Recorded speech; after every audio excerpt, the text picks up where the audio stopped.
he awaits a federal XX trafficking trial. Okay, so let's see what else they have to say. So, all right, his holiday meal, that sounds nice. Okay, so the I'll Be Missing You singer is spending his time at the Metropolitan Detention Center in Brooklyn as he awaits his May federal trial for alleged racketeering and XX trafficking. Diddy has been behind bars since September. Combs, he's 55 years old and his fellow inmates have the opportunity to participate in a card game, dominoes, soccer, and a 3-on-3 basketball tournament. A spokesperson for MDC Brooklyn confirmed to Fox News Digital.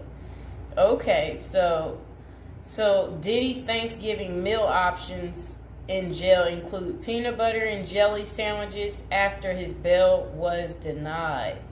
Okay, so for the holiday meal on Christmas Day, Diddy's menu will feature baked Cornish hen, macaroni and cheese, cranberry sauce, dinner rolls, and a holiday dessert. Just sounds too good, people. However, the lunch option is subject to change. Aren't we excited for Diddy? He's going to be eating so good, okay? So again, for those of you who do care, if you want to write Diddy, again, he is at the Metropolitan Detention Center in Brooklyn, New York. That is where you would be able to write him if that's what you're interested in doing, and whatever you want to say to Diddy. Again, like the video, subscribe. And this will be his second holiday spent behind bars, as he was in jail for Thanksgiving as well. For breakfast, the menu included fruit, cereal, breakfast pastries, and skim milk. Coffee wasn't listed as an option, though it was available earlier that week. So lunch was served as the Thanksgiving meal for Combs and his fellow inmates, with a turkey roast, mashed potatoes and mixed vegetables, cranberry sauce, turkey gravy, dinner rolls, and butter.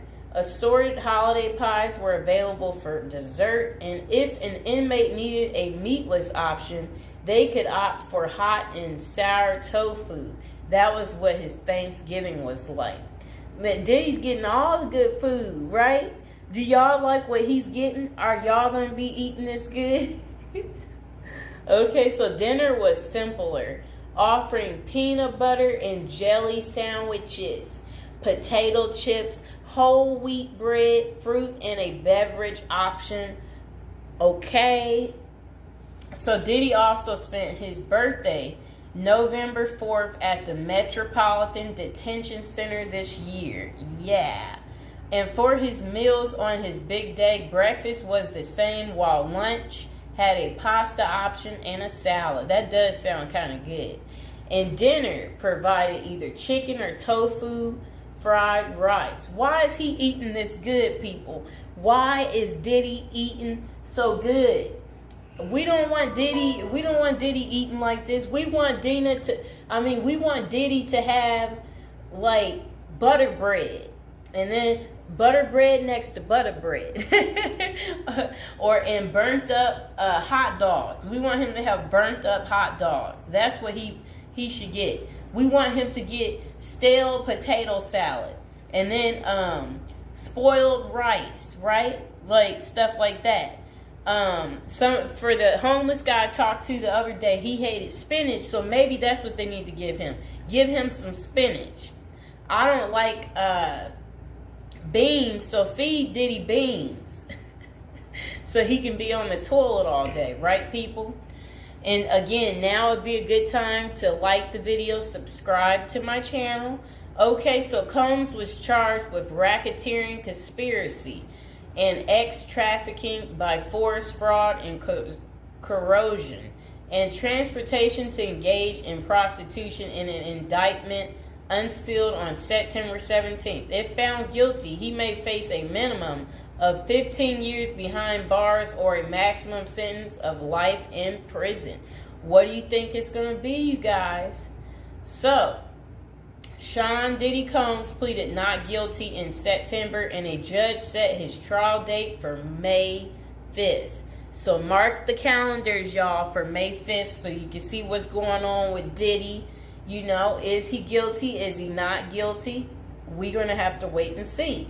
So authorities say Combs ran a criminal enterprise through his businesses, including Bad Boy Entertainment, Combs Enterprises, and Combs Global, among others. He used firearms, threats of violence, verbal and emotional, physical, and lots of other abuse to fulfill his sexual desires, according to the unsealed indictment previously obtained by Fox News Digital. The disgraced music mogul has fought to be released from jail pending trial 3 times, and his most recent attempt, denied, was on November 27th. Diddy had offered up $50 million to wait for his trial from his home on Star Island, but prosecutors insisted that the musician was a threat to witnesses and victims. Okay? So I hope you guys understand why his bail kept being denied. So again, this is Diddy's first Christmas behind bars. How do you think he's taking it? Do you think he's made friends yet in prison? Do you think he's concerned about our friend Jay-Z, or do you think he doesn't care? Or do you think he's going to speak about something, letting us know what's really going on? So I will see you guys next time. Please like, share, and subscribe. Okay, welcome back. We are on prison episode number 8. So today we'll be talking about how to prepare to go to prison if you know you're going. So prison is all the rage in Hollywood. We've all seen Oz, the Shawshank Redemption, Orange is the New Black, and Con Air. Their creators got some of the facts right, but they don't tell you how to prepare for prison, do they? If you're going to prison, our goal is to help you in your preparation for incarceration journey. So that's what we want to talk about to help you out. And if you're interested in learning more about prison life and how to prepare, they said online they have a copy of a book. It's like a little pamphlet, Federal Prison Handbook. And if you guys really need it, go ahead and comment below. And while you're thinking about it, subscribe. And, I should be able to include some type of link below to hopefully help you. I hope I don't forget to put it down below. Or consider hiring Zukis Consulting Group to assist you in preparing for going to prison. Whether you will serve 6 months or 6 years, the tips discussed below will help you prepare for your time in prison. You can also book a free initial consultation to speak with a prison preparation coach today. For those with little experience with the criminal justice system, the notion of time behind bars can feel overwhelming. It can feel as though there is nowhere to turn, and any information you read online seems to contradict other information you've seen. We've included useful basic information below on preparing for prison to cut through all the misinformation. So they had created, it looks like a table of contents. So I'll read the table of contents. How to prepare for prison. Going to prison. Steps to successfully prepare for prison. Learn about federal prison. Federal prison facilities. Minimum security prisons, federal prison camps, low security prisons, medium security prisons, high security prisons, United States Penitentiary, USPS, administrative security prison, research your Pacific prison, arrival and personal property, money in prison, communication in prison, get in good physical shape. Get your affairs in order. Preparing your family for incarceration. appointing a power of attorney, designating your point of contact, resolving your medical and dental issues, creating a list of contact details, authoritative information about going to prison, life in federal prison, stay out of prison politics, keep yourself busy. Wow. Find purpose, stay clean, avoid discussing your charges, learn the rules, be polite and respectful, have a good attitude, don't struggle with how to prepare for going to prison. We're here to help. If only Diddy had this. Okay, so now let's get into how to prepare for prison. It's essential to prepare in advance if you have been convicted or pleaded guilty to a criminal offense and are waiting for sentencing. According to the United States Sentencing Commission, the average federal prison sentence imposed is approximately 147 months. That's a lot. Less than 20% of offenders serve a prison term below 5 years. This means no matter the nature of your offense, your confinement to federal prison will likely disrupt your normal life for a minimum of a couple of years. Essentially, adequate prison preparation eases the transition to your new life behind bars. It might not take away the hard realities that follow losing your freedom, but knowing what to expect and how to navigate your life inside the prison can be the difference between a smooth transition and a turbulent offset. Losing your freedom is hard enough, especially for your emotional and psychological well-being. Thus, managing any preventable hardships or mishaps can go a long way in promoting your mental health while serving your sentence. At Zeus Consulting Group, we help potential federal prisoners prepare for their incarceration by equipping them with information to navigate their life behind bars. Our criminal justice system largely fails to reform convicts. Hence, if you are keen on going through your sentence as smoothly and as quickly as possible and transitioning back to an active life afterward, we are here to assist you. If you get in touch with us immediately after your conviction, our team can offer expert coaching on making a favorable impression at sentencing to secure a more lenient judgment. In addition, we coach our clients on how to live a meaningful life during confinement by cultivating their abilities, keeping them out of trouble, and developing an excellent record. These are essential factors that can enhance your overall life in prison and improve your chances of serving a shorter sentence. Okay, now let's get to the part talking about going to prison, steps to successfully prepare for prison. At the Zuski's Consulting Group, they walk through the various steps you need to take adequately to prepare for a smoother transition in your life in prison. Generally, criminal conviction comes with potentially life-changing consequences, and the period before incarceration is the hardest for most people and their families. We understand you may be stressed and anxious about what lies ahead. For this reason, we are committed to providing you with essential coaching that you can implement immediately to get you ready for custody. Let us take a look at some of these preparing for incarceration tips. Learn about federal prison. Depending on the nature of your offense, the court might order you to self-surrender, or you may go into the custody of the U.S. Marshal Service.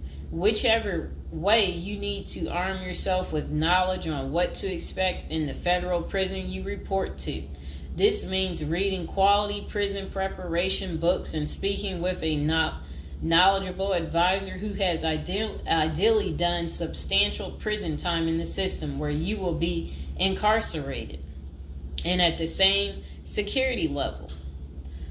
So if you know someone who has served as much time for you as the same charge that you have, that's the mentor you should be talking to and linking up with to learn more about what prison life might be like. Okay, so it says the Federal Prison Handbook, the definitive guide to surviving the Federal Bureau of Prison, is the best book for this. We tell it like it is and do not offer false promises to scare you into opening up your checkbooks. Take this step seriously. You must build an informational foundation to make good decisions in prison. Federal prison facilities. There are over 100 federal prisons across the nation, and they operate at 5 different security levels: minimum, low, medium, high, and administrative. The security levels are determined by features such as security barriers, presence of external patrols, detection devices, guard towers, type of inmate housing, cell or dormitory, staff to inmate ratio, internal security measures. Below is a rundown of the features of each of the security levels. Okay, so it says minimum security prisons, federal prison camps. Dormitory housing, low staff to inmate ratio, limited or no perimeter fencing, work and program oriented. Prisoners with less than 10 years remaining plus minimum violence history. Okay, so that was for minimum security prisons, which is federal prison camps. Okay, so low security prisons mostly is dormitory or cubicle housing, higher staff to inmate ratio compared to minimum security prisons, double fenced perimeter, strong work and program offerings. Prisoners with less than 20 years is what low security consists of. Medium security prisons, mostly cell type housing, higher staff to inmate ratio compared to low security facilities, strengthened perimeters, wide variety of work programs, greater internal controls, all types of prisoners but with less than 30 years remaining on their sentencing. So the minimum is for, again, people who didn't commit the worst of the worst. And then low security, same thing, less than 20 years. Well, they're not the same thing, but and then medium means like you're gonna be there a while, but you'll be there less than 30 years. Okay. High security, oh, okay, is United States Penitentiary, USPS, single and multiple occupant cell housing.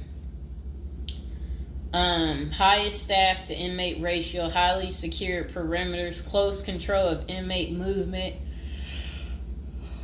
all types of prisoners, but sex offenders and informants are highly likely to be victimized. Administrative security prisons. Administrative security federal prisons have special missions. For example, pretrial offender detention, treatment of seriously or chronically ill offenders, confinement of escape-prone, violent, or extremely dangerous inmates. So that's administrative security prisons. So, all right. Okay, so administrative facilities include federal medical centers, federal detention centers, the federal transfer centers, and others. Please see our Administrative Security Federal Prisons page for more information about these institutions. Operations and privileges such as leisure time vary widely at each security level. At the Zuskis Consulting Group, we can help you understand the implications of being held in any prison, regardless of the security level. But generally, through the Federal Bureau of Prisons, BOP, ultimately decides where to confine you. Your attorney may request your designation to a facility that best fits your needs. Okay, just a moment.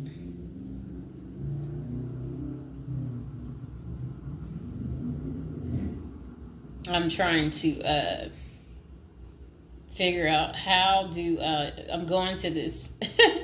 Let's see.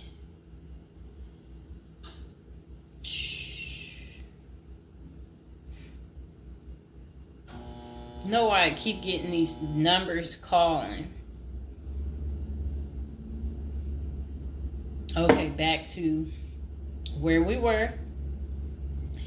Research your Pacific prison. If you are ordered to surrender, go to our federal prison profile section and locate the Pacific profile of your upcoming prison. Once there, you can read about the particular prison and life therein. You can also download the prison's admission and orientation handbook and commissary forms.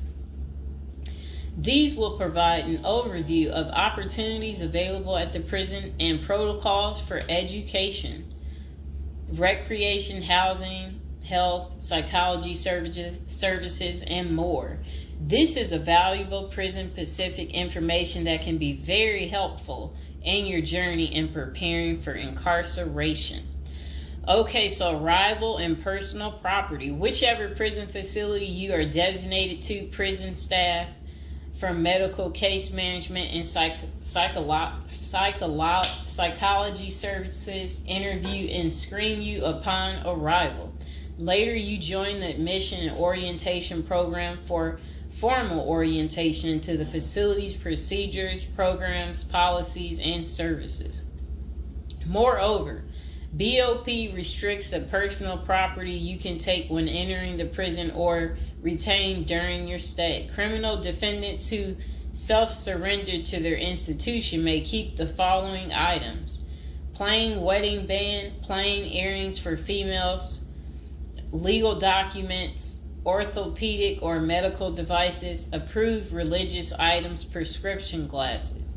While you surrender in your civilian clothes, you will be given an option to throw the clothing away, donate it, or mail it home. The prison issues you clothing, bedding, and hygiene items upon arrival. In addition, you may purchase items such as shoes, recreational clothing, food items, personal care items, and others from the prison's commissary. Sounds like the military. Once you are in custody, there are Pacific guidelines regulating possession of any of these items. We at the Zuski Consulting Group can help you get ready for custody by explaining these processes and privileges. Money in prison. You can have money in federal prison, but the funds remain in your inmate trust fund account. These funds may be used for commissary purchases, telephone, email, and other authorized activities. Appoint someone you trust to act as a business or financial manager. Your spouse or attorney or close friend, you may want to give this person power of attorney and arrange for the bank to allow them to make withdrawals from your account. Arrange to have them send money monthly or quarterly if you can afford it. Ask for between $400 and $700 a month. This will allow you to spend $360 at the commissary each month. Use a maximum of 300 minutes of phone calls each month. Purchase MP3 player songs and use the BOP's inmate email system. This investment will make your prison time go by faster. It's worth the expenses if you and your family can afford it. So again, ask your family to send you about $400 to $700 a month, because the commissary, they allow you to spend $360 a month, and then they're just saying that use a maximum of 300 minutes, of phone calls each month, and then you should be able to use the inmate email system too. In addition, your family and friends can send you money through MoneyGram, Western Union, United States Postal Service. Please see our page on sending money to federal inmates to learn more. Note that your account number must be affixed to all such transactions. Funds sent through MoneyGram and Western Union are processed every day of the week, including holidays. Communication in prison. Communication with family and friends is essential during your time in prison. In addition to fostering your emotional well-being, maintaining ties increases the possibility of successful reentry into the community. The Bureau of Prisons provides the following communication avenues for prisoners and their families and friends.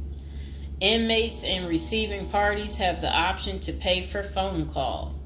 The scaled-down email service allows federal inmates to email with approved contacts, but the inmate must pay for any time spent drafting or reading emails. Inmates may send and receive mail through the U.S. Postal Service. Prisoners may receive subscriptions directly from the publisher without prior approval, newspapers, magazines, and journals. Okay. Get in good physical shape. Exercise has immense health benefits, both physical and mental. It is normal to get depressed as you contemplate preparing for incarceration. However, exercise can help keep stress levels down and allow you to focus on what matters most, creating a positive transition to better your experience in prison. You will have plenty of time in prison to develop good fitness. However, starting now is beneficial as you equally need your energy levels at peak as you rush against time to get your affairs in order. Moreover, if you end up confined, especially in a higher security facility, looking physically fit may play to your advantage, though you should purpose to stay out of all conflicts at all costs. There probably isn't any pressuring need to learn how to fight if you are housed at a camp. Minimum security or low security federal prisons. But if you're headed to a higher security level, you may want to hire a personal trainer to become as fit as possible, even if that just means looking tough.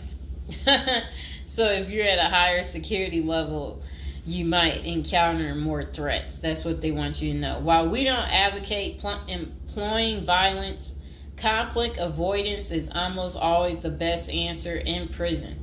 It's not the worst idea to consider taking self-defense classes to learn how to protect yourself. This is an essential piece of how to prepare for prison. Violence in prison is genuine concern, and people do get hurt. A fight is never a good idea, but you need to prepare in the event of everything going wrong and escalating into conflict. Get your affairs in order. Going to prison is the last thought on anyone's mind. Even when your case goes to trial, you always hope there's a chance of fighting the allegations and winning the case or earning a lenient sentence. That does not involve imprisonment. It is understandable if you are still in denial and hoping the case might turn out favorably. However, denial only works against you, as it may hinder you from taking advantage of the short time you have to get your affairs in order. Before losing your freedom, even if there is a slight chance of getting a lenient sentence, preparing for prison is essential if things don't go as expected. Some of the matters you need to take care of include preparing your family for incarceration. Your family will be devastated by the idea of you being locked up and the potential dangers it might subject you to. It may take a while before they come to terms with the likelihood of living without you. However, you need to sit down with them and discuss life without you.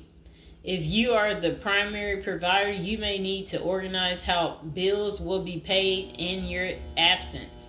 This may even mean working at downsizing the family's lifestyle if there are not enough funds to maintain the same lifestyle. If you live alone, you need to make arrangements for your property so that debts do not accrue in your absence.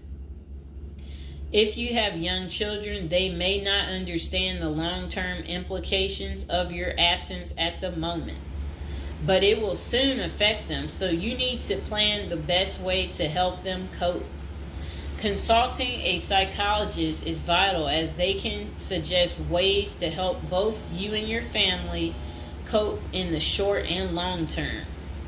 Lastly, it would be best to inform your family that they can reach you either through email or written correspondence. They should also expect you to call them regularly or through video visits whenever possible. While preparing for incarceration is critical, maintaining family contact while you are away is equally as important. Okay, next is about appointing a power of attorney.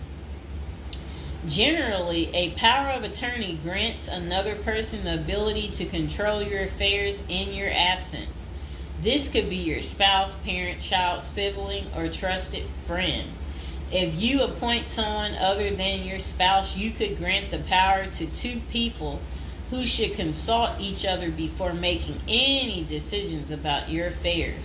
This may eliminate conflict and guarantee extra safeguards against misuse of the powers. As you do this, ensure you draft a financial plan on how the finances should be utilized while you are in prison. You may also want to create a rough budget of your financial needs in prison and coordinate how the money will be channeled to your commissary account. Designating your point of contact. Before surrendering to prison, ensure you identify a primary point of contact. This could be a family member or a close friend. We can work with this primary point of contact as questions or issues arise. Additionally, this person will be able to better advise your family and friends of your status, location, and information. Please note that prison staff seldomly release information to family members. For example, if your family calls your unit team seeking information about your status or healthcare matters, they will not release information. With this being said, we have our clients sign a release information authorization, thereby enabling prison staff to disclose information to our team members. Next is resolving your medical and dental issues. Medical and dental services are available in federal prisons. However, they may not match the standards of your current providers. Care is often substandard, slow, and usually not forthcoming. This is a crucial element in preparing for prison. You will do yourself a big favor by dealing with this now and not waiting until you are in prison. If you have pre-existing medical and dental issues, get an evaluation from your doctor before surrendering. Likewise, it can be a very good idea to update your glass prescriptions and resolve any dental matters before surrendering. It can also be helpful to obtain complete copy of your medical records from your doctor. If you take any prescription medications, ask your doctor to draft a letter explaining what the medications are, and what underlying conditions they treat. While you can submit these documents to your prison's health service upon arrival, our team can also use these in cases of prison staff not adequately treating medical conditions. In these cases, it is critical that we have underlying documentation, as this helps us motivate prison healthcare staff. Creating a list of contact information.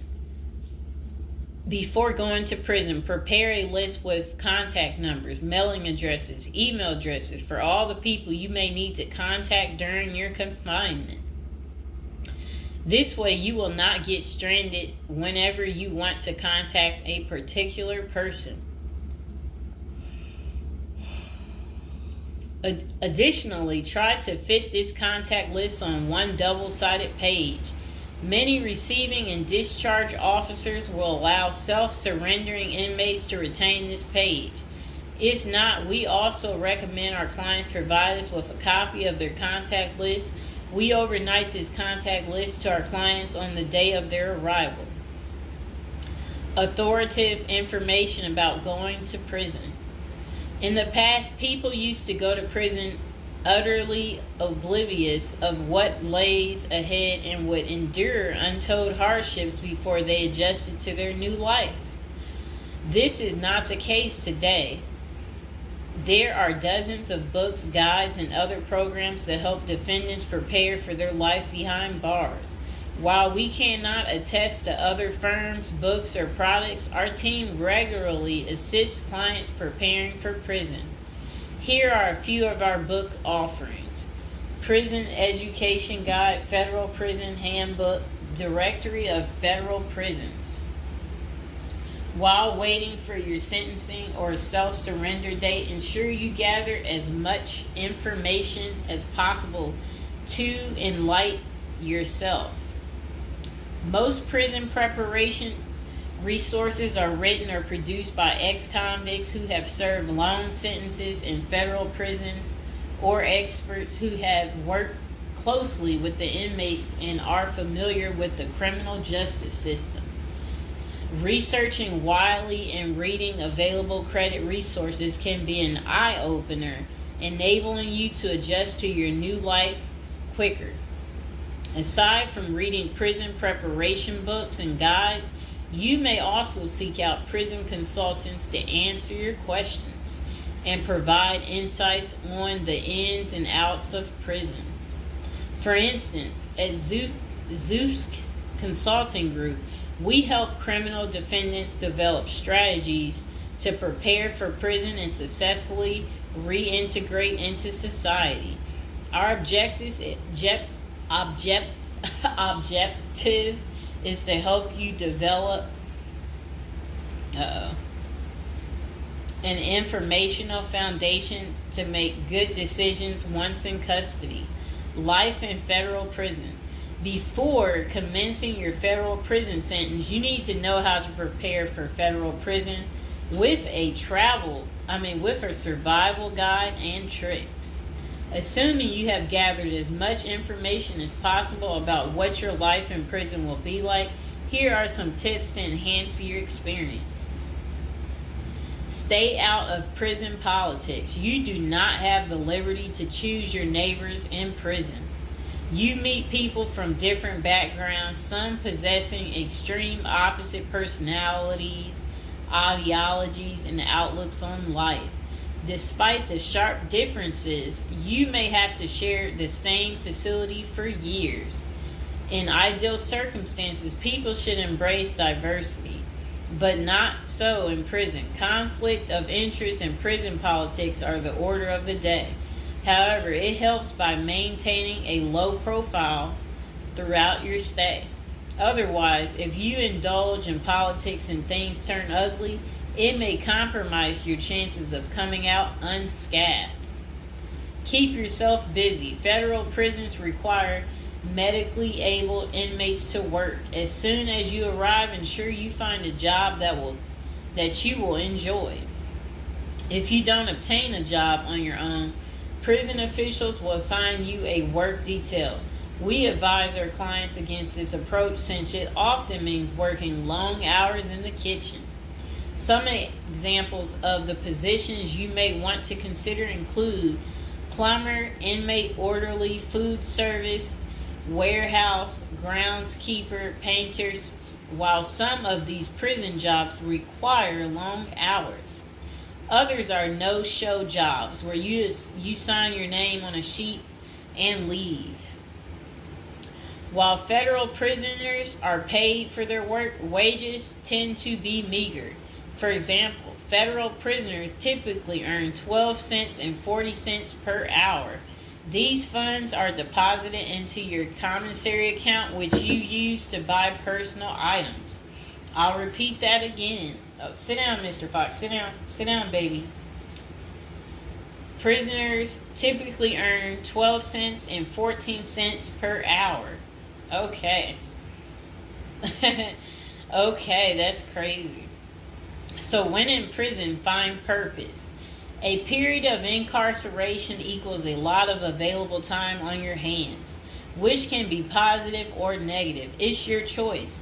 Many positive activities in prison can help you find purpose in life, even help you improve your circumstances upon arriving. College correspondence courses, writing, exercising, and teaching in the prisoners' education department are just some examples of many activities you can become involved in, which will give you purpose. This purpose will help carry you through your sentencing. Okay. Pursuing a purpose during your time in prison can make your stay more meaningful and manageable. For example, you can learn a new trade, write a book, discover philosophy, find spirituality, or purchase other professions. Likewise, we help many of our clients further their education behind bars. Whether you are interested in college or career-based studies, our team can help. Okay. In addition to keeping yourself busy and avoiding falling into a depressive state, finding purpose behind bars may equip you with relevant skills for successful re-entry into the community upon your release. This is critical. If you work, you are prepared for a period of incarceration.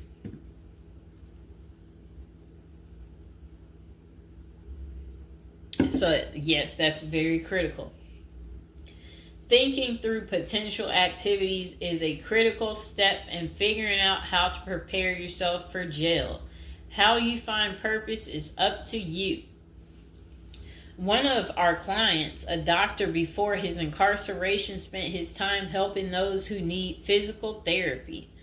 Find something that works for you. It is a good idea to put a plan in place so you can focus on the day of release from the time you enter. Avoid discussing your charges. When first entering prison, many inmates receive the prison 411. Other inmates want to know who you are, your criminal charges, your sentencing, and other relevant information. Whether someone tries to bully this information out of you or a friend in prison asks, do not fall into the temptation to disclose your case details. Many things can go wrong if you do so. For instance, a fellow prisoner could make a deal to serve less time in exchange for the information, especially if the details are incriminating. Also, the nature of your crime might cause you to be victimized, especially for sexual-related charges.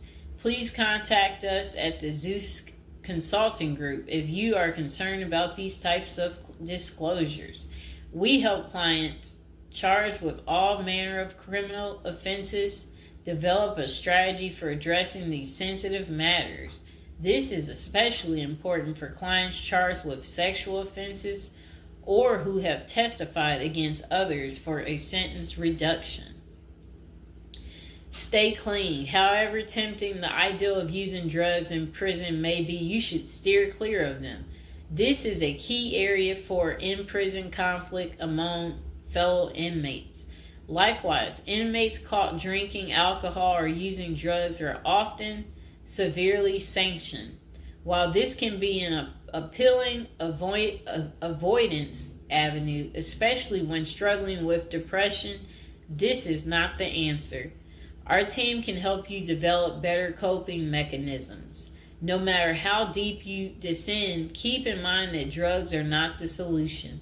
If anything, they are likely to aggravate your mental condition. Always remember there are far better coping methods such as remaining physically active, finding purpose, keeping in touch with family and friends, if possible, and seeking professional counseling. Moreover, no matter how smart you are in concealing drugs, it is only a matter of time before the guards catch you. And when that happens, it may spoil your efforts of maintaining a clean record and dash any hopes you may have for an early release. Getting addicted also raises the chances of being indebted in other prisoners, bringing you into deep trouble and potentially making your life in prison intolerable. Learn the rules. Ignorance is no defense for prison rule violations. Even if you did not know they existed, breaking rules in prison can get you into serious trouble. Educate yourself as much as you can about the prison system, and particularly your upcoming prison facility. If possible, obtain a copy of the official rule book and read it thoroughly. And note, the team at the Zeus Consulting Group regularly defends clients in prison disciplinary hearings. Our team can research the underlying incident, draft a statement for you to issue to the disciplinary, and manage all internal appeals challenging a conviction. Then it says, be polite and respectful. Prison staff is often overworked and inmates tend to be depressed or otherwise dealing with personal issues. Since serving time in prison is often unpleasant, practicing active conflict resolution techniques is important.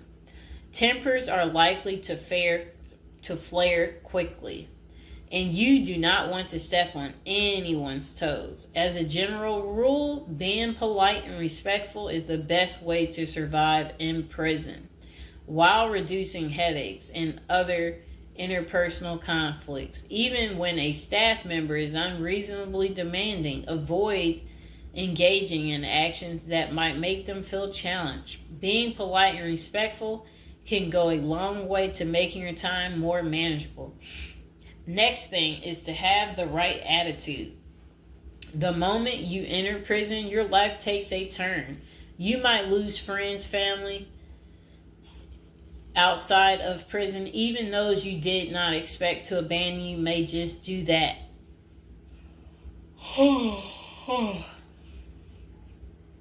You are pretty much on your own inside prison. Other inmates may try to take advantage of you. Going to the guards for help is often a bad idea, and that can have serious repercussions. With such a gloomy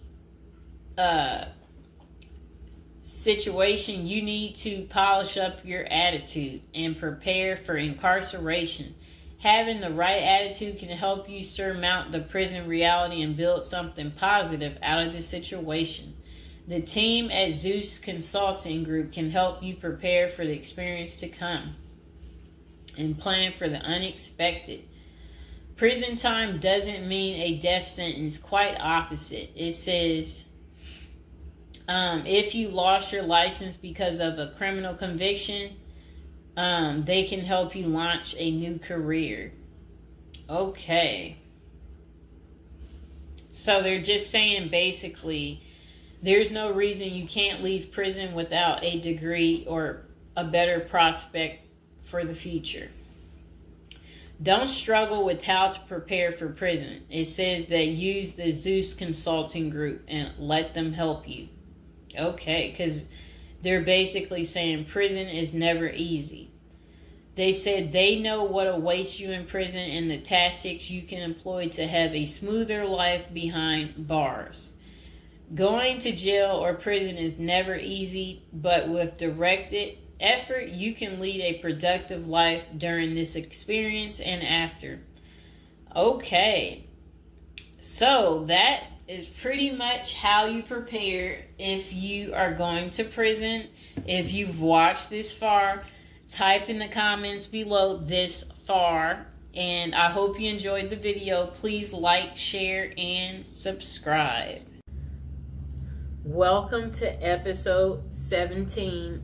Today we'll be talking about prison letters and why women love men in prison. Okay, it's been a while, but we are back.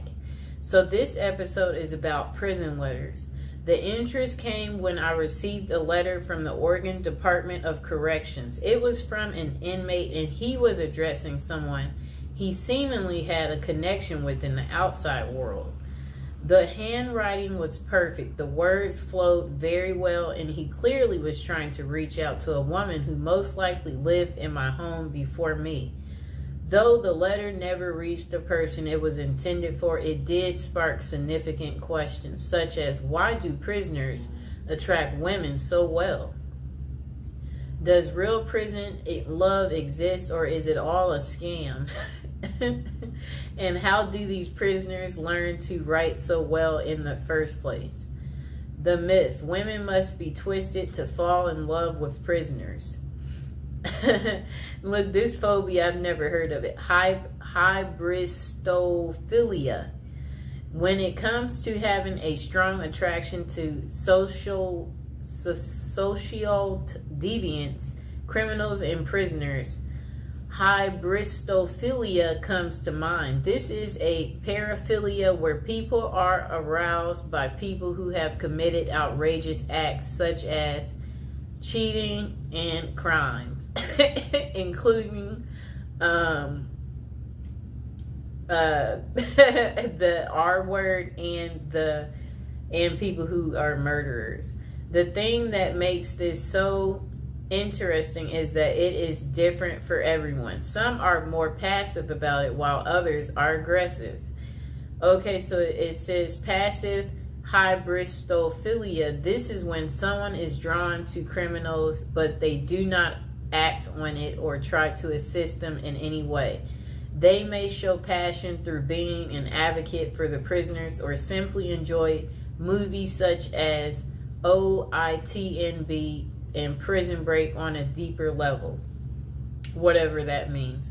I guess that just means you like watching shows that are very criminal. So I guess I can give an example of someone drawn to a criminal. Do you remember that movie called Out of Sight with George Clooney and Jennifer Lopez?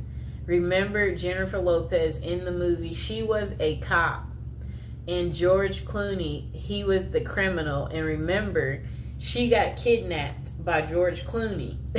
They created a romantic movie out of this situation. And J-Lo, she, had no man in her love life. Very good looking woman, and then here is this criminal that kidnaps you, and he's very handsome, okay?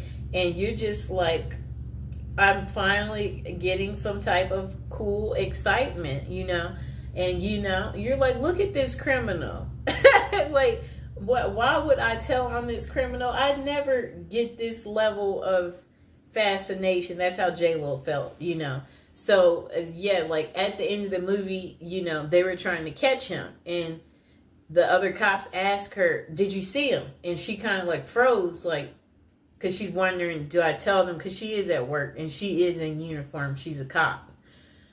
And she's like, no. Like, she's not going to rat on him because she fell for the criminal.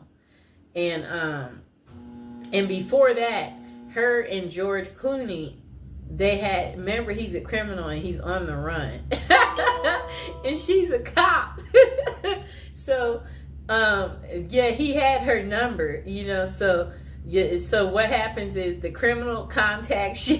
Look, the criminal contacts you. You're at home and you're sleeping. The criminal contacts you, and then you wake up because it's the criminal. And then when the criminal is contacting you, that's when you're like, you're all ears because you don't know when you'll ever talk to this criminal again because he's calling like private. And you're enjoying this because you're like, where are you? I haven't heard from you in a while. I'm surprised to hear from you. That's what happened to her. He randomly calls, but she can't call him back because and I understand this clearly, especially when you don't want to get caught in some type of way where I'm like, you know what? I want to be friends with that person, but they know this and that, so that could be bad, where you just you have to think about certain things where you're like, it might not be the best to that's kind of what the criminal was feeling because he knows at the end of the day she's a cop and it's her job to bust people like him and put them behind bars. So anyway, they had their secret meetup in the movie. And their secret meetup, where they went out to dinner. They both was just, it was a night to just enjoy one another, talk to each other, clarified, yes, so why haven't I heard from you? And then he's like, well, blah, blah, blah, blah, blah. And then they had their one night of passion. It was an unforgettable, I guess, moment. That was her one night of fun. And then that was pretty much the end of it. And then she didn't hear from him anymore. Like, it's like, it was a really, really good movie. Probably one of her best movies. Okay, so look, back to aggressive. The next one's called aggressive hybristophilia. This is where trouble can arise. These are men and women who proactively help the criminal they are attracted to. This means they could lure victims in, cover for criminals, bury bodies, and other severe acts. Bonnie and Clyde are the perfect example of this type. I'm trying to think, do I know of one like this? Where men and women help the criminal they're attracted to. This means they could lure victims in, cover for criminals, bury. Okay, I'm trying to think. That one I can't think of. It's not a fast one that just comes to me. Okay, so why do so many prisoners / criminals in relationships? The answer is quite simple. It is a mixture of hybristophilia, the desire for excitement from their mundane lives, the long distance passion, and the fantasy of it all makes people drawn to that lifestyle. In fact, there are over 40 different websites that cater to prisoner dating, such as meetaninmate.com. And then potential consequences. Though it would be nice to have a happy ending every time, there are significant consequences from dating a known criminal. For example, a book called Dream Lovers: Women Who Marry Men Behind Bars. Jacqueline Wilcox Bailey talks about a real-life incident. Two sisters walked out of their long-term, boring relationships to get with prisoners. When those men were released, one of the sisters was murdered, and the other was beaten and tortured, which sent her supposedly posed lover back to jail. I think they mean prison. With this as a possibility, always be aware of the dangers you could be subjecting yourself. If you decide to follow that journey, with that being a solid case, does that mean that all prison love is fake and they are nothing but predators? Then they said myth. There is no such thing as true love in prisoners.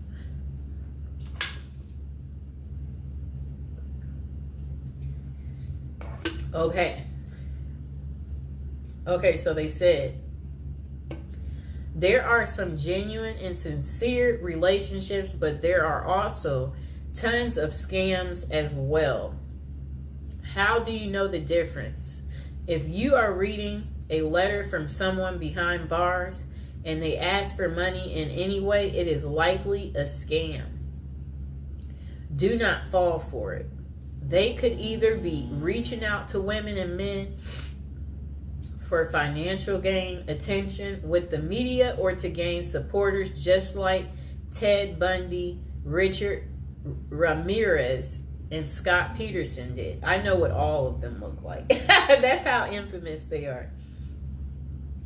For the record, serial killers such as those noted above are less often associated with scams and writing letters. You may think that they are great at manipulating, but that is not the case with them. They get away so well with murders and crimes because they are bold, always act like they have nothing to lose, and never overthink what they are doing. With an IQ of below average, more love letters come from non-serial killers who are much smarter and think things through better. Okay, overall, use your best judgment. These people will not always con you. They may be truly into letter writing for human connection. That's kind of funny because like they crave the connection, so that they're writing the letter because, you know, there are many people in jail who do not have family or friends to reach out to. So they turn to pen paling to feel involved, valued, heard, and feel like they matter.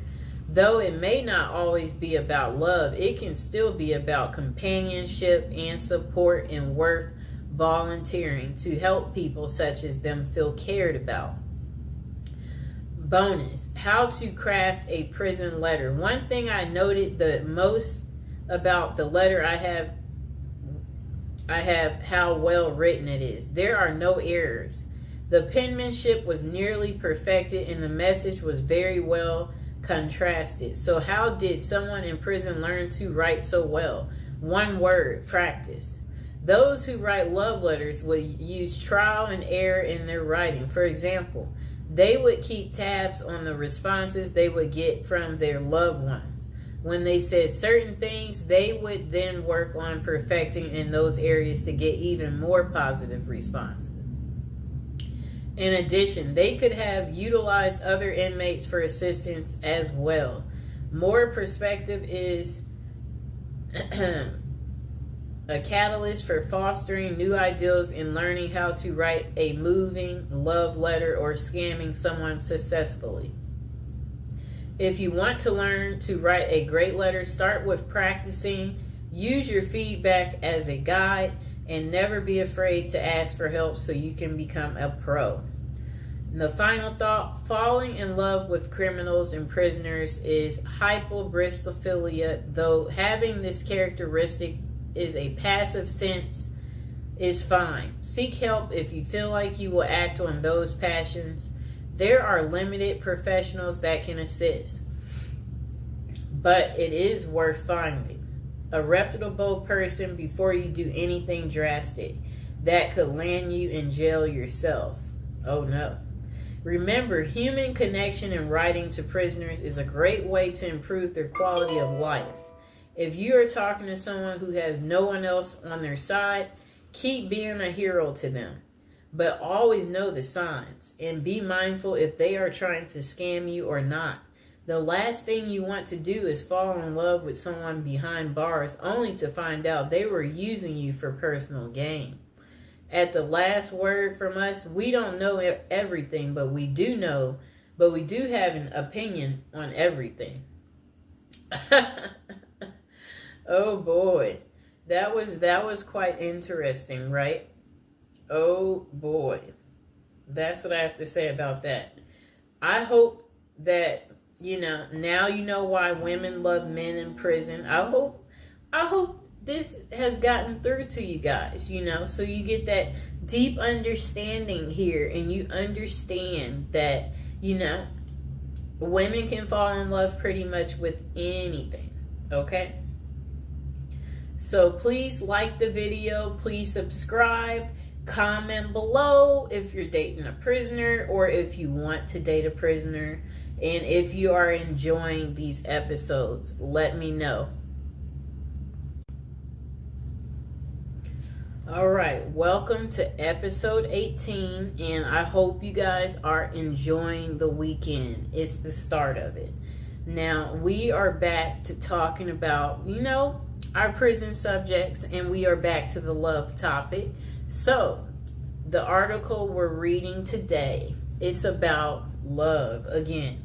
And it's titled, Terrible Crimes That Couldn't Stop These Ladies from Loving Men Behind Bars, okay? So some women find love online, while others focus on those who have been in a lineup. So it says, Bloomberg reporter Christy Smith made headlines in December when she revealed she had quit her job and divorced her husband after falling in love.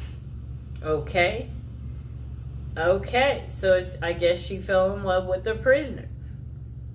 Okay, so she insisted that her view was just misunderstood, I guess the prison guy. This came after he had been dubbed the most hated man in America for price gouging a drug for people with HIV. Bizarre though, the story was Smith, I believe that's her last name. Yeah, Christy, I don't know why they won't just call her Christy, has plenty of company. For every incarcerated man, It seems there's a woman interested in being his pen pal or more. Okay? Christy Smith, a former journalist who helped break the story of a white-collar criminal, Martin Shrek, Wright became romantically involved with him while he served a federal prison sentence for fraud. Okay, I'm about to show her. She looks fairly normal, too. She's, normal looking lady. And, he's the genius. I'm trying to say, I guess, he thought he was the genius. He didn't know he would get caught.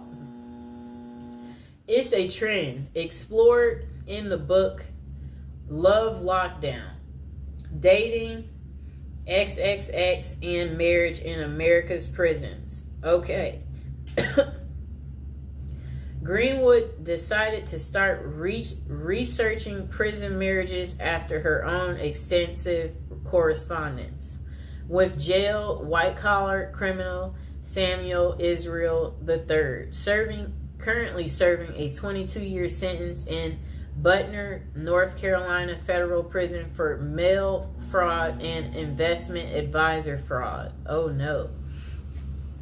Some of this, it does make you wonder, how do these people get into committing these crimes? Or how does it start? What, do you get away with one thing and then it makes you think, oh, I could do that again and get away with it. And then you keep getting comfortable enough. You get so comfortable that you keep on, and then you eventually leave footprints. Okay, so this guy, I guess his name is Israel, it said he had faked his death by staging a suicidal plunge off the Bear Mountain Bridge in upstate New York in June 2008. He turned himself in to the feds 3 weeks later, and Greenwood reached out to him whilst researching her first book, Playing Dead, about people who fake their own deaths or disappearances. They have stayed in touch for 7 years, corresponding frequently, although they have never met. Quite interesting, right, people? I think we know people like this, where you're online friends, and for whatever reason y'all stay in touch. I don't know what that's about, why people want to do that. Because it's I don't want to do it, so I don't know why people want to do it. Okay. Throughout the half dozen years I've known Sam, he has gone from my subject to my stalker to my friend, she writes, nodding that the correspondence helped her understand the laser-like attention an inmate with little to do can lavish on a lady. For her latest book, Greenwood followed the lives of 5 couples who met while one of them was incarcerated. Okay. I don't know what that means. I'm just trying to say, whatever they wrote was very confusing what came next. So, to prison wives who have long histories with their men, MWI. Okay? Women are seen as pathetic losers, or worse yet, prison groupies. Let's just label them a prison groupie. But what she found were relationships that were at times romantic, messy, complicated, and sometimes heartbreaking. In other words, not too unlike those in the real world. One couple includes Joe, an ex-Army medic who had worked as a prison guard at a Kansas City jail, and Benny Reed, who was serving a 10-year sentence in the maximum security Oregon State Penitentiary for the attempted murder of his then girlfriend. It shows Joe and Benny Reed, who met on a prison pen pal site, on their wedding day, and they are kissing. I'm going to show the picture. That's her prison boo. You see that? How romantic. The pair met on a prison pen pal site. Joe knew the stigma of associating with a felon, but it didn't deter her. In recovery herself from an addiction to pain pills, Joe credited Benny with making me the best possible version of myself. I think these women tend to be very nurturing. They have a sense of wanting to be cared for, wanting to be caring for someone else, and men in prison, for obvious reasons, are quite needy. The pair even got married at the prison. He saved up from his $1.81 an hour prison call center job to buy her a ring off Etsy. How sweet. But the relationship ended abruptly when Benny found other companions online. Are you kidding me? He still left her while in prison.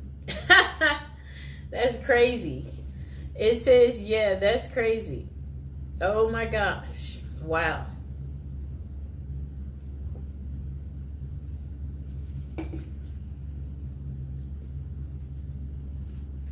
I'll reread that part for you.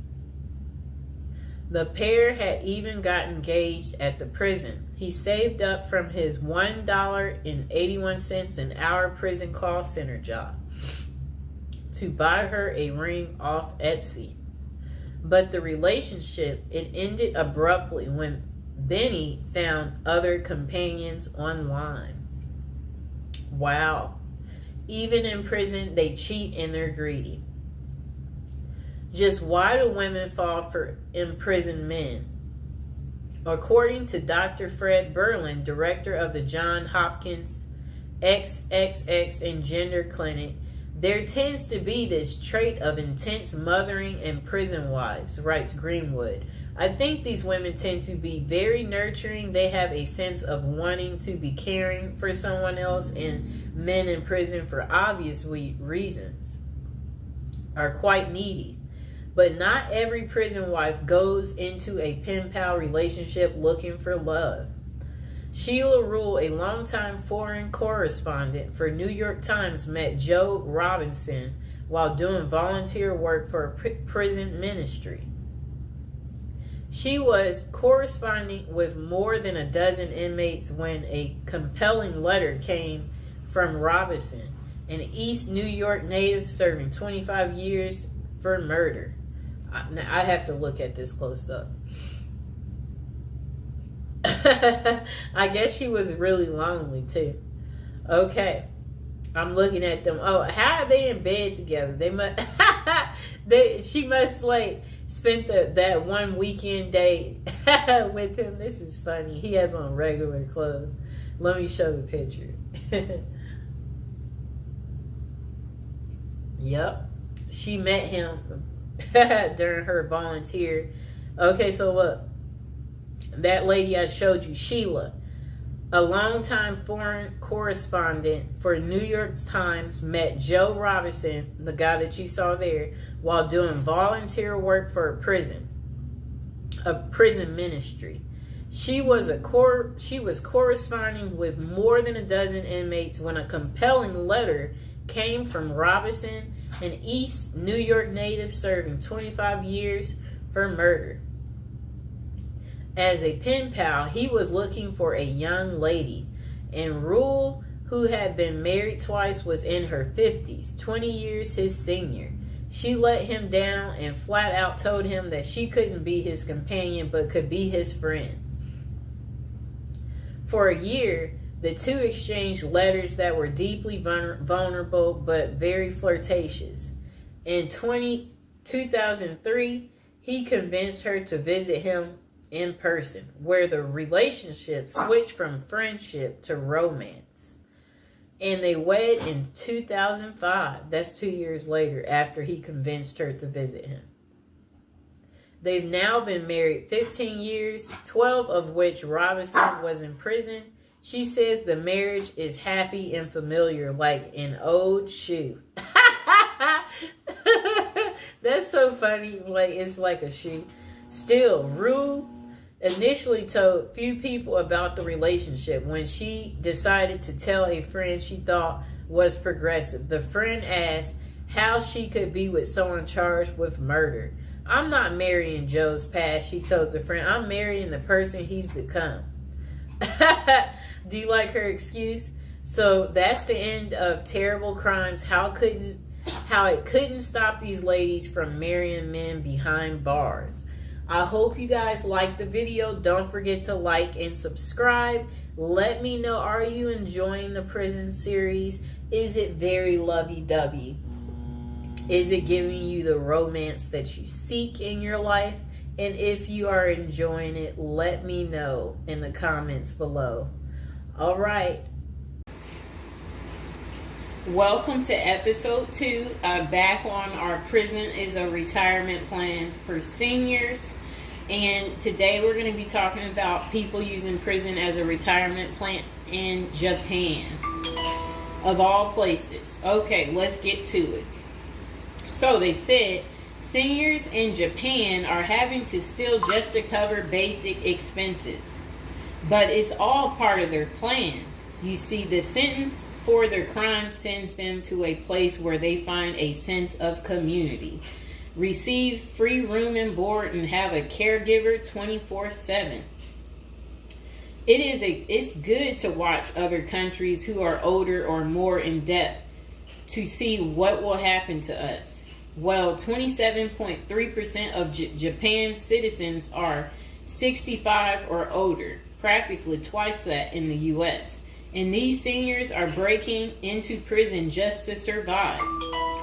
Will Americans retirees be forced to do the same?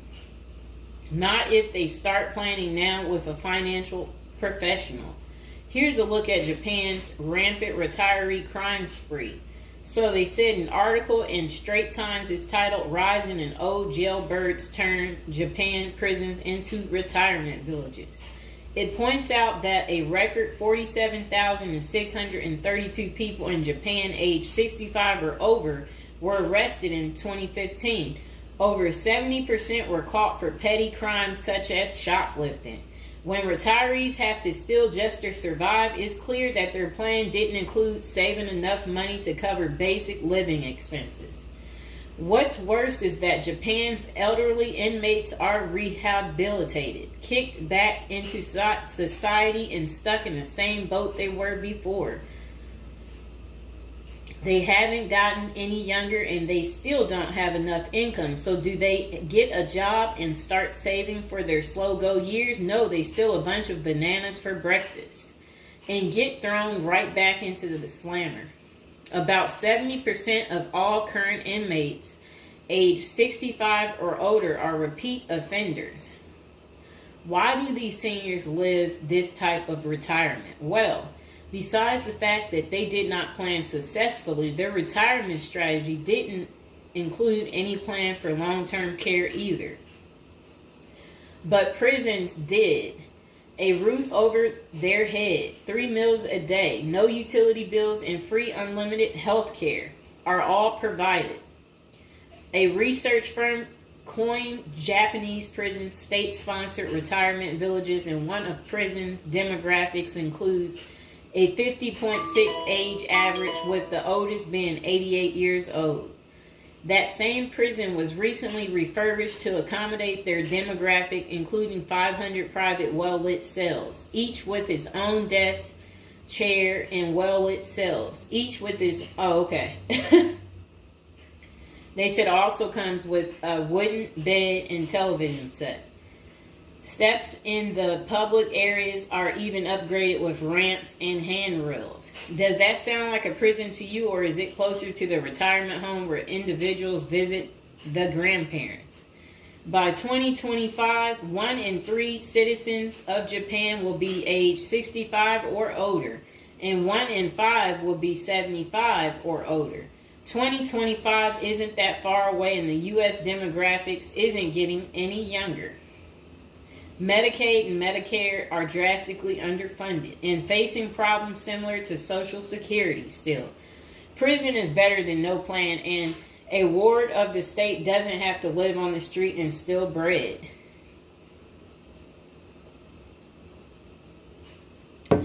Okay, so that was pretty much the end of that. Do you guys feel sorry for them? Do you agree with it? Is this still your plan, your retirement plan, since you didn't plan? Or is it your backup plan? Is your plan A, plan B, plan C? Well, we will do another video about this coming up. Just be patient, and we will get to it, and we will find out if prison is going to continue to be the perfect place for you to retire. And again, if you're watching from prison or you were recently in prison, don't be afraid to like the video, subscribe, and comment below. Bye. Welcome back to our prison series. We are on episode 40, people. We're getting up there. Okay, so what's Christmas Day like in a high security prison? And this is coming from someone that spent 21 years in prison. So they said, of course, Christmas in prison isn't like Christmas out there in the real world. But at the end of the day, it's still Christmas, and the effort is made at some institutions to make inmates feel the holiday cheer. The person said during their 21 years of incarceration at 7 different federal facilities, they witnessed the whole spectrum in regards to what inmates and staff were willing to do during the holiday season. A lot of inmates didn't care. It was just another day on the calendar to them. They were more interested in gangs and drugs and politics and making moves. The same with the staff. Some correctional officers and administrative officials could care less. They were there to do a job, and Christmas didn't come into the equation. But Christmas in prison can be special if the staff and inmates cooperate to make it so. Prison life is bleak and stark. Even the hardcore convicts need a little Christmas spirit. It helps to lighten the mood, let everyone relax, and even put their guard down for a minute. The following is what I experienced at the various institutions I was housed at during Christmas time, and how it differs from the life on the outside. It was never super special, but it helped to break the routine. And okay, so then they said presents. Getting presents in prison is frowned upon. You always hear the stories of the XX predators putting candy on the new inmate's bed. And if that new inmate takes the candy, well, you get the picture. Anytime someone gives you something in prison, it immediately makes your radar go up. Like, what is this dude's angle, or what is he after? That means there is no secret Santa or gift exchange in prison. A secret Santa present on your bunk might mean someone is trying to make a move on you in a way that you might not want. If someone did that to me, I would be out on the tier trying to find out who it was so I could beat them up. And now would be a good time to like the video and to subscribe to the channel. Are any of you out there going to be in prison for Christmas? Or know somebody who's in prison for Christmas? Maybe put some money on their books so they could get some candy. Okay, but saying all that, the staff does give out Christmas bags every year, and that is a big event. It's a big bag of candy with Reese's peanut butter cups, Hershey's chocolate bars, honey buns, grandma's cookies, and much more. Yum. Honey buns, grandma's cookies. Okay, so a nice bag of exclusive items that you don't normally get. As soon as the staff gives out the bags and then unlock the doors, it is a pandemonium on the tiers as the block turns into the New York Stock Exchange. And everyone is bartering their items, trading them off, and selling their bags. I've seen prisoners trade cigarettes and drugs for Christmas bags. Everything in prison, even Christmas bags, becomes currency. Wow, people. Okay, so relatives. The only time you see your relatives in prison is out on what prisoners call the dance floor, the visiting room. All bureaus of prison facilities have visited on Christmas and all the other holidays. But the visiting rooms have limited space, and it's not like everyone's relatives are coming to see them. Okay? Only the lucky few in prison get visits on Christmas. For most inmates, the only time they see their relatives at Christmas is when their family members are locked up with them. I had a few visits on Christmas, though. There is usually a tree with presents under it and an inmate photographer so that you can take pictures and document your holiday visit with your family. Deep in the neither world of corruption and violence. The only thing is that if you hit the visiting room at Christmas, then you usually miss the holiday meal. But that's normally cool because on the dance floor, you can get all types of exclusive items out of the vending machines that you don't normally have access to. So it's a double bonus. You see your family and eat good, at least by prison standards.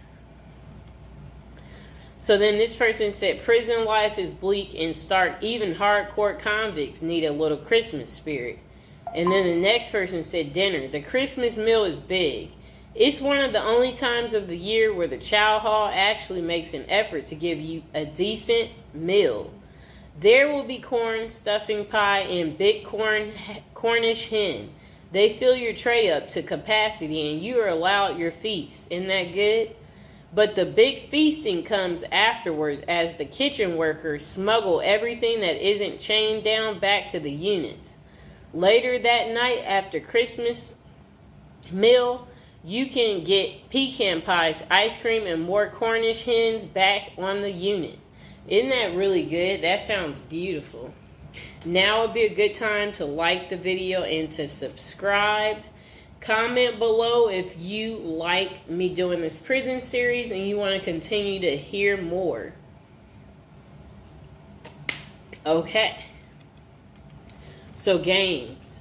In the game rooms, the prisoners go hard on sports. The NBA games dominate the television at Christmas.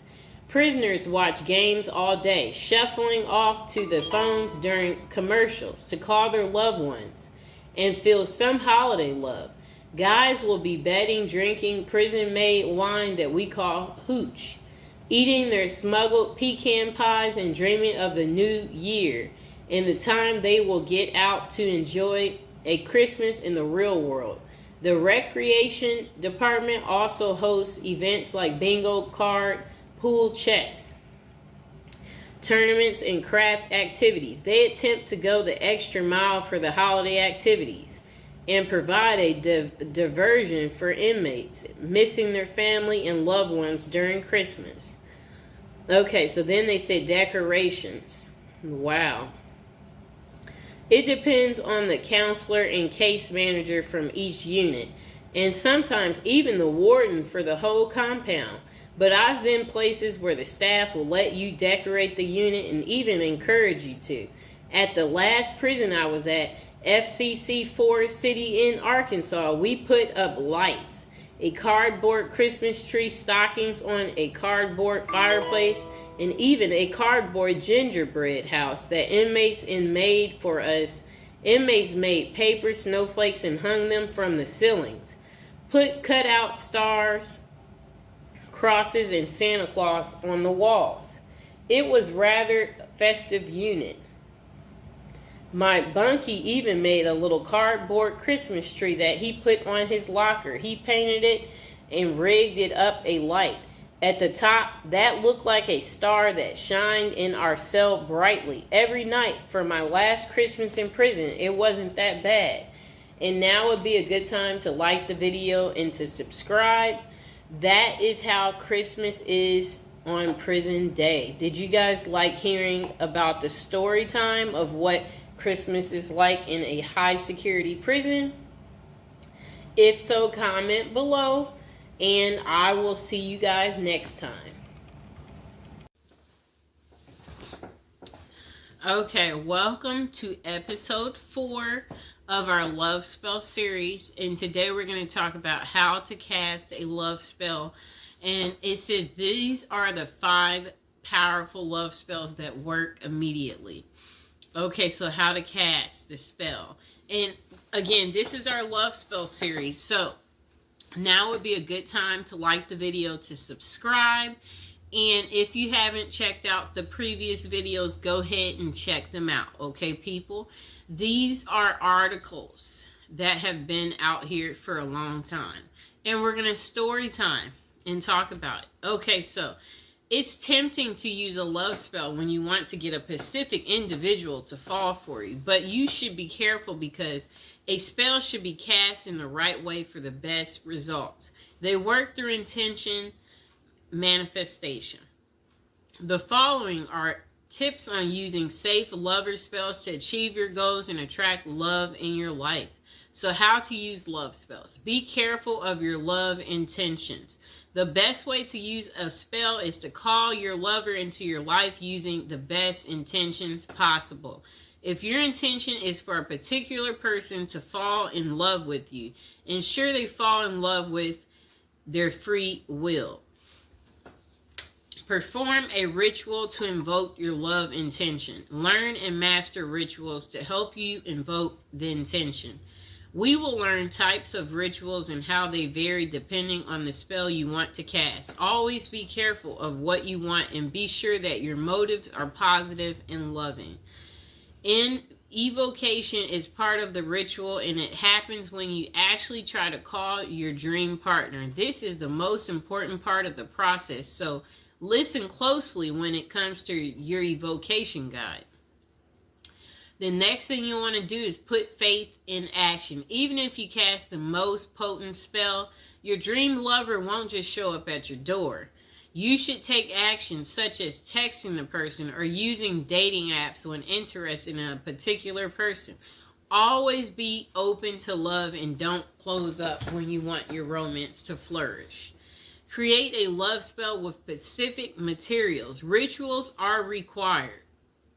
Okay? Rituals require specific materials to bring your intention to the physical world. The materials you will use depend on the type of love spell you use. Okay? So, below we're going to be talking about different ways to cast your love spell. Step by step on how to cast it. So there's types of love spells. There is a candle magic love spell, a orange spell for love, a rose love spell, a ribbon love spell. A spell can vary depending on the process, objects you have, and when you can use them.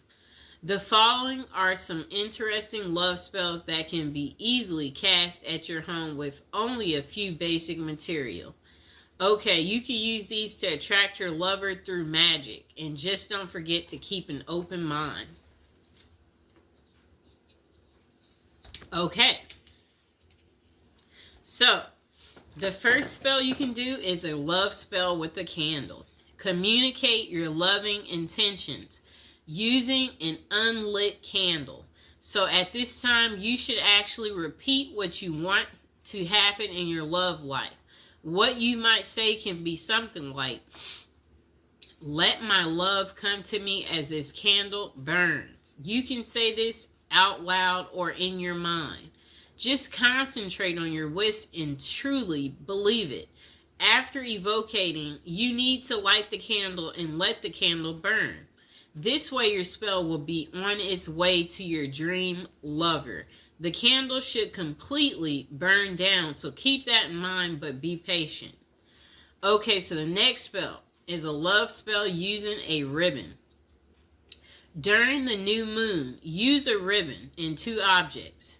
Use colors like red or pink as they are colors of love. The objects can be anything like candles or gloves, etc. The only thing is that they must be pairs. It's best if you are emotionally connected to the objects you choose. Let one item represent you and the other should be your dream lover. Tie the 2 objects at the end of the ribbon as you do in evocation, such as tie the gloves together as an example. Tie the 2 candles together. May the dream lover come closer. As you tie it, that's what you say. Every night, move your objects closer and closer. kind of like a come to me spell. So if I'll get some candles, just a moment.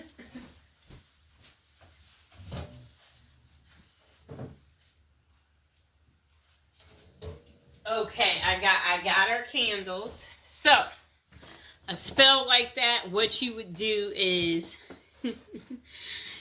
okay, so this is how it starts. You light them, and then each day you move them closer and closer and closer until they touch. And you see how this has this little ribbon on here?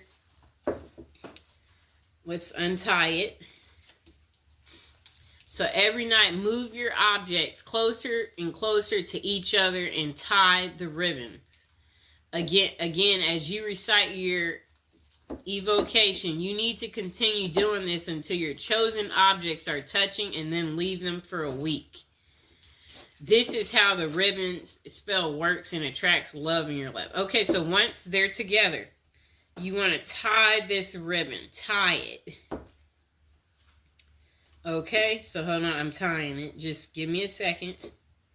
We got to tie our ribbon. Okay, you see our two candles are together now. They're together. Really neat, right? Okay, just a moment. Okay, so now the next love spell is a love spell in an orange dream. Dried orange peel can help your dream lover make their mind about their feelings. Orange peels can also help you get a clear clarification for yourself on your dream lover. The process is simple. Wrap a dried orange peel in cloth and then tie it with a ribbon. Using evocation, make your intentions known. You can say things like, please let me know what I should do to find true love. All you need to do to get your answer is to put your orange wrap under your pillow while you sleep. This will cause you to dream about your question or also your answer. Don't forget to write down your dream after you wake up so that you don't forget it completely. Okay, so our last spell that you could do is called the love spell in a rose. Collect rose petals and take them near moving water. Outdoor water is the best for this purpose, but you can also use tap water.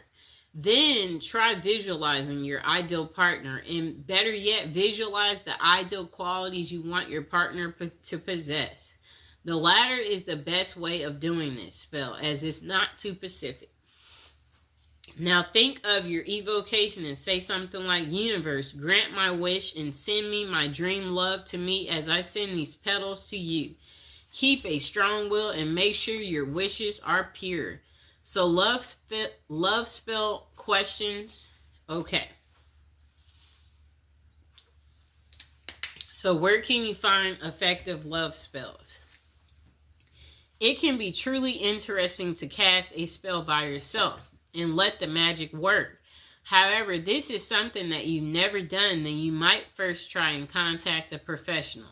The reason for this is that casting a spell can be very tricky, so a result might not be satisfactory at all, and it can even be dangerous as negative thoughts can sneak in. Therefore, it can be worthwhile to check out the top psychic websites that offer these services. One of the best is Kaz Samba, which has many psychics who can help with love and spell casting. The psychics on the website have vast experiences and are vetted by Kazba. However, always read their individual reviews to see who might suit you the best. This can be much safer for anyone who wants to try a love spell in the long run. It can be the most effective option. And that site offers 3 minutes free with each advisor you choose. Okay. So the following are tips that can help you cast a spell successfully. Truly believe in love magic. Know that by concentrating your energies on building a love that will last, you will have more love in your life. You must have a powerful spirit. The next thing you'll want to do is be pacific and have an open mind. Never use magic spells to force someone to do something against their will. Love should always be a choice and not force. When doing your evocations, try not using specific names, but instead mention the qualities that you want a person to possess. Caring, funny, loving. Okay? Next thing is no love magic limits. Okay? Spells can't be used in a negative way. A person can't break marriages through spells or anything of that sort. Spell casting should be used in a positive way that everyone can find a love blessing of their own. So the next thing is know the best time to cast a love spell. Romance rituals will work well on Fridays. This is because the Venus day falls on a Friday. You can also try love rituals during the new moon because that's when intention can easily become real. The next question. Do love spells work? For love spells to work, you must focus on the task. The following are characteristics of great love spells.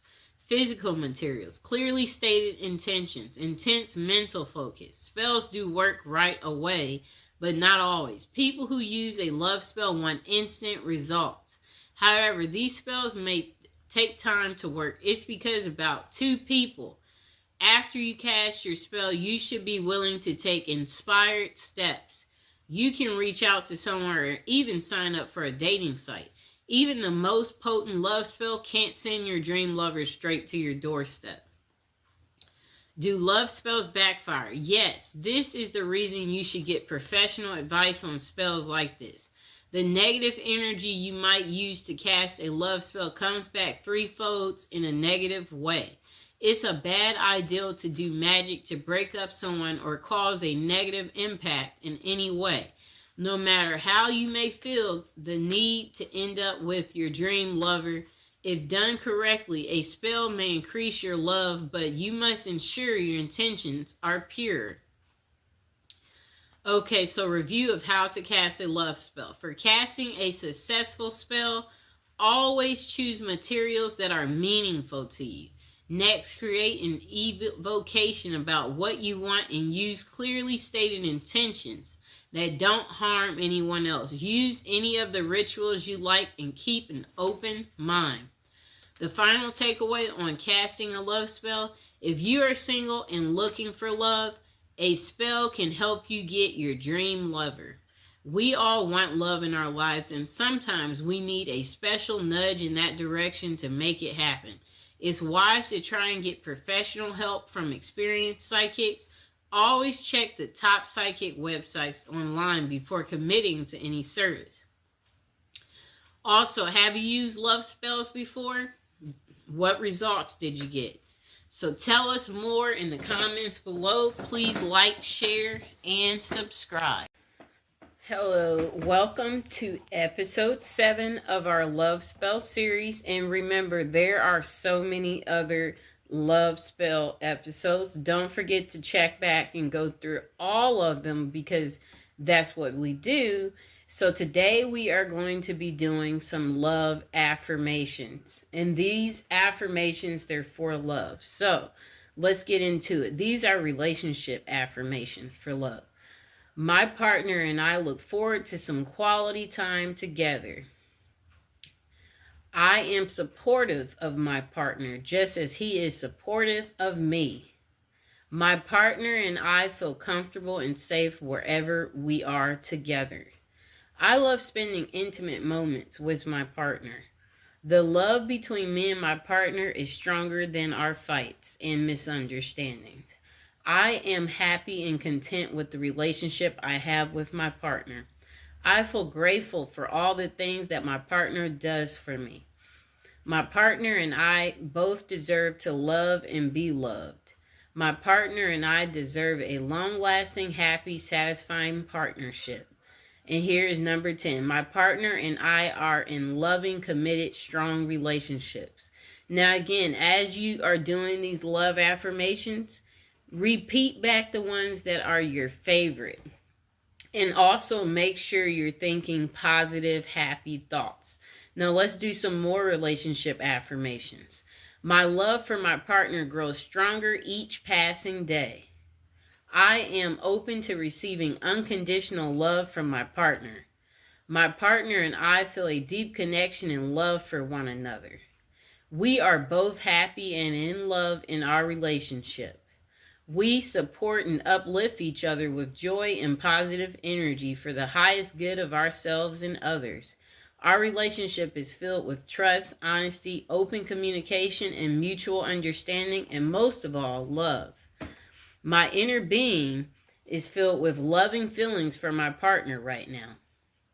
I am grateful to have my partner in my life. With every day that passes, our relationship becomes more loving and more passionate. And here's number 20. We are in love and happy together. Now, if you are a person who wants to do some marriage love affirmations, let's get to that. I value the commitment we have made to each other and honor our vows. I feel safe and secure in my marriage, and I know I am loved. I communicate openly with my husband/wife and speak with honesty and truth. I show my husband/wife lots of love and affection. I am grateful for the love in my life right now. I enjoy spending time with my husband or wife because they are my best friend. I am devoted to my spouse. My marriage is divinely protected. With each passing day, my love for my spouse grows stronger and stronger. I am thankful for my spouse daily. My spouse and I decide daily to love each other. I believe in my marriage. I am supportive, loving to my spouse. I always look for ways that I can contribute to my spouse's happiness. And again, as you're doing these and reciting these, think happy, positive thoughts. My spouse is and will always be my best friend. Wonderful things are in store for us, in store for me and my spouse. My marriage is the most sacred thing to me. I am enjoying the things in my marriage that I have already had. I love my spouse unconditionally. Our marriage is growing stronger every day. Now let's go back to some more affirmations. Okay, so these affirmations are going to be, just a moment. This is for the solo, single person. I am letting love into my life. I feel surrounded by love everywhere. Feel that love. I receive love in abundance from everyone I meet. I am grateful for all the love and affection I get. My heart is open. And again, be open and feel what you're saying. I deserve fulfilling relationships. Don't just say it, but believe it. I'm attracting, trusting, and loving relationships. Real love starts with me. I see love everywhere I go. I am grateful for the people who love me. I am worthy of the compliments I receive. I am worthy of love and care. I deserve the love I receive. I love myself and I'm open to love. I love to give and to receive love. The more love I give, the more I receive. I deserve real and authentic love. I am open and ready to find true love. I believe in love. I am a patient lover. I deserve love as I am. I release my past and I'm ready to find love. My love is precious. I'm meant to have a lifelong love. Love is my priority. I am at peace knowing love comes naturally to me. I'm unique, interesting, and intelligent. I spread love and it returns to me. I'm open to love in all forms.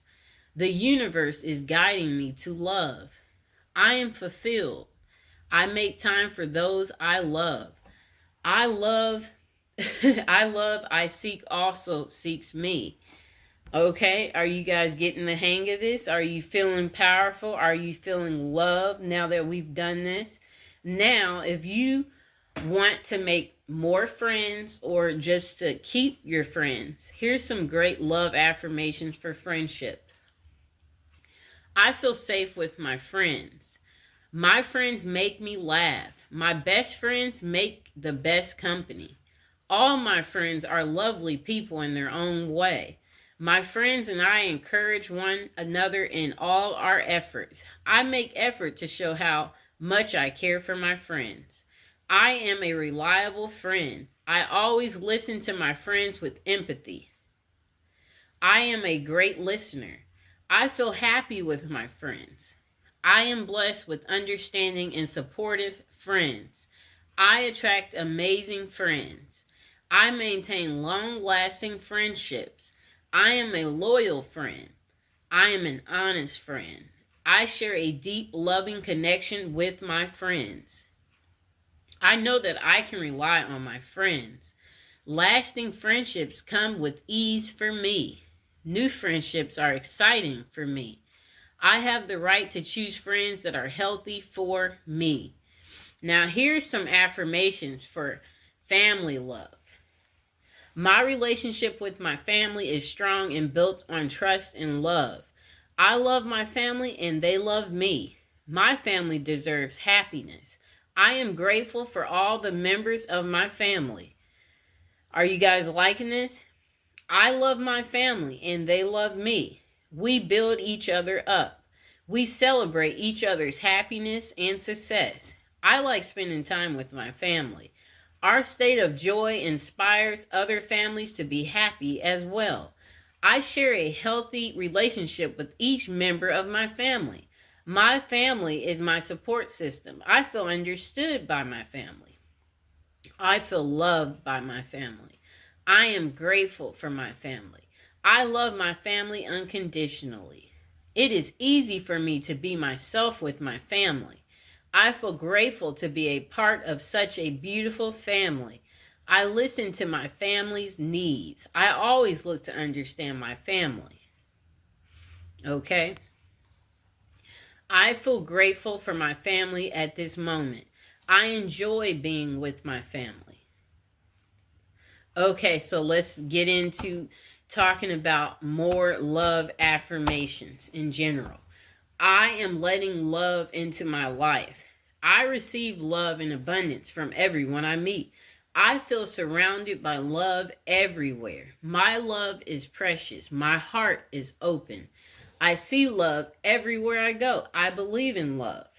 The love I seek also seeks me. The universe is guiding me to love. Okay? So those are all the affirmations that I have for you guys. And if you guys do affirmations just to get your day started, go ahead and comment below, like the video, subscribe. And again, you could replay this video over and over again so you can feel the love and the positivity and the shift and the change in your life. That's what this is about. So I'll chat with you guys later. Welcome back to our prison series. This is episode 45, and today we're going to talk about Rikers Island. So this is one of the most notorious prisons, and it's located in the East River between Queens and the Bronx in New York City. And also it's where Luigi Mansion is going to be going. Okay, so it's named after Abraham Riken,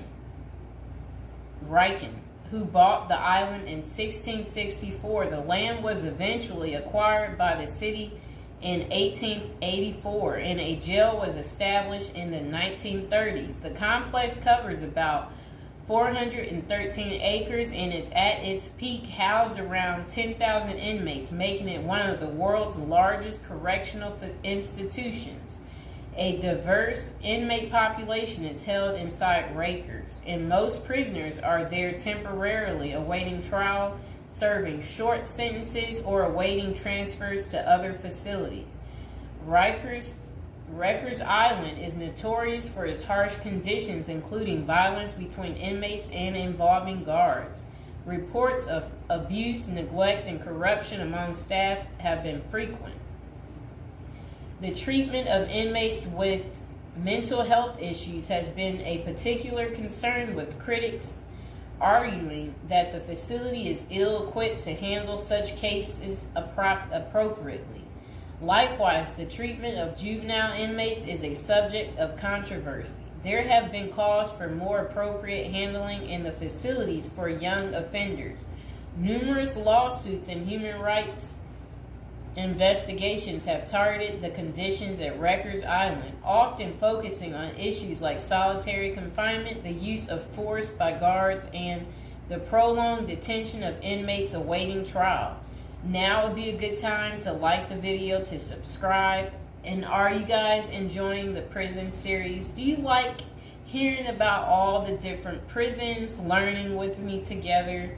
If so, go ahead and comment below. So, when visiting Rikers, journalists and prison reforms discovered temporary holding cells described as covered with rotten food, urine and feces and blood. Inmates were using plastic sheets for blankets and cardboard boxes for beds. Maggots crawled over everything. Up to 26 men were crowded into a single cell where they used plastic bags as toilets. Prisoners kept in holding cells, which should be used for only 24 hours or less, often stayed there for more than a week awaiting transfer. In that time, food and medical services were not routinely provided. Now let's hear that paragraph again, just a small bit of it. So, this was what journalists had noticed when visiting Rikers Island. The prison reformers discovered temporary holding cells described as covered with rotten food, urine, feces, and blood. Inmates were using plastic sheets for blankets and cardboard boxes for beds. Maggots crawled over everything. Up to 26 men were crowded into a single cell where they used plastic bags as toilets. That does not sound good, does it, people? It's disgusting. So over the years, there have been various attempts to reform Rikers Island, focusing on improving conditions, reducing violence, and providing better mental health care. Amid mounting pressure, activists and political leaders have urged the city to close Rikers Island. In 2019, the New York City Council voted to close the jail completely by 2026, intending to replace it with smaller, more modern jails located closer to the city's main courthouse. I hope you guys enjoyed the video. Please like, share, and subscribe. Welcome back to our prison series. Okay, so this is to the assassin out there, the guy that got the healthcare worker. How does a girl get in contact with you? Because you know you got many admirers right now because of how handsome you are. And so this is the guy. I'm getting off track. Welcome back to prison episode number 35. Again, we're talking about a criminal today, a sexy criminal. Okay, do you see this guy right here? All right, I would much rather be going out on a date with him than this guy right here, okay?